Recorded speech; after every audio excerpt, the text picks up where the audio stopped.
Hello everyone. Yesterday we read about rate law.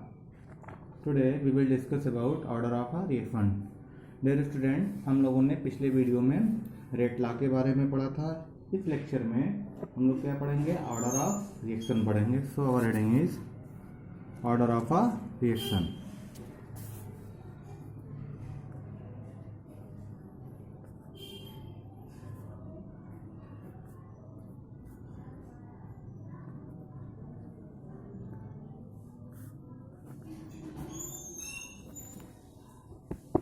देखिए, जो order of reaction होता है ये आपका एक्सपेरिमेंटल वैल्यू होता है. तो हम लोग कह सकते हैं it is experimental value.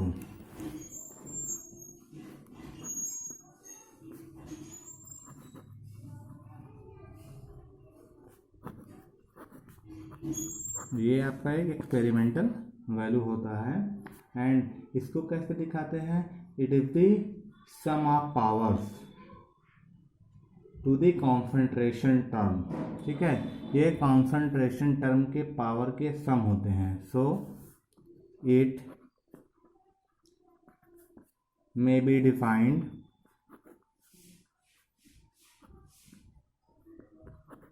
As the sum of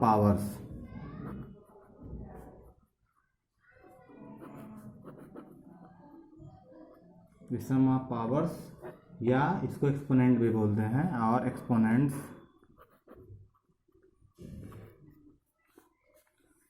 to which the concentration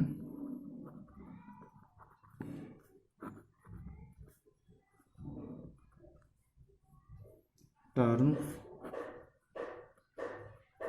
are raised in the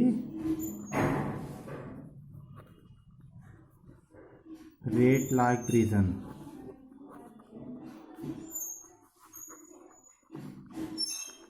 ठीक है, रेट लाइक रीजन में टोटल क्या हुआ गया? जो ऑर्डर ऑफ रिएक्शन होता है इट इज एक्सपेरिमेंटल वैल्यू. और ये क्या होते हैं?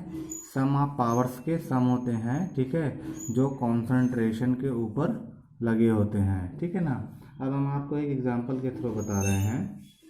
Suppose we have a reaction A plus B, it give that C plus T. X mole है, Y मोल है, C मोल है और D मोल है. तो अगर हम इसका पहले तो लिखेंगे rate like region. Rate like region होता है आपका rate is equal to K. अब A की पावर X लिख देंगे एंड B की पावर Y. ये तो रेट ला हो गया, रीजन हो गया, रेट लाइक रीजन हो गया. दूसरे में अगर हम ऑर्डर लिखेंगे तो ऑर्डर के लिए कैसे करना पड़ेगा? पहले आप देख लीजिए, ए के रिस्पेक्ट में एक्स है और बी के रिस्पेक्ट में वाई है. तो हम लोग लिखेंगे order with respect to A कितना है? एक्स है. And order with respect to B कितना है? वाई है. अब ऑर्डर ऑफ रिएक्शन लिख देंगे. सो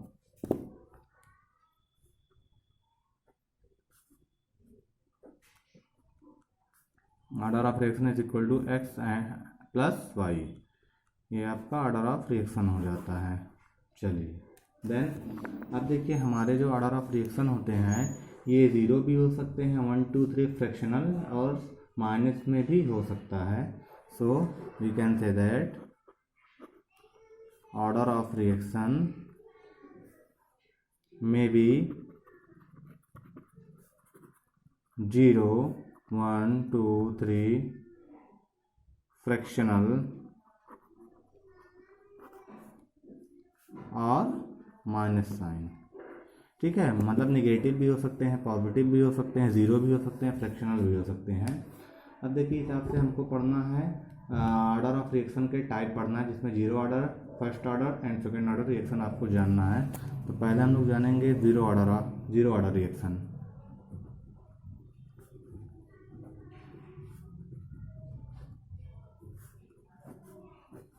अब देखिए, जीरो ऑर्डर रिएक्शन में क्या होता है? जो हमारा जीरो ऑर्डर रिएक्शन होगा इसमें जो रेट ऑफ रिएक्शन होगा वो डायरेक्टली प्रोपोर्शनल होगा किसके?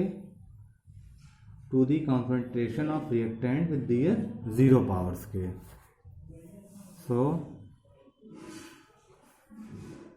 in it rate of reaction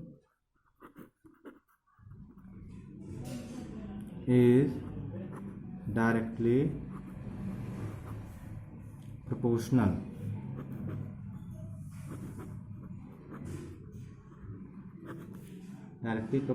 किसके? To the concentration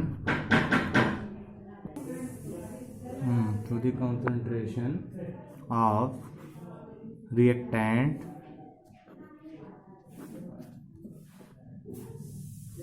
with their zero powers.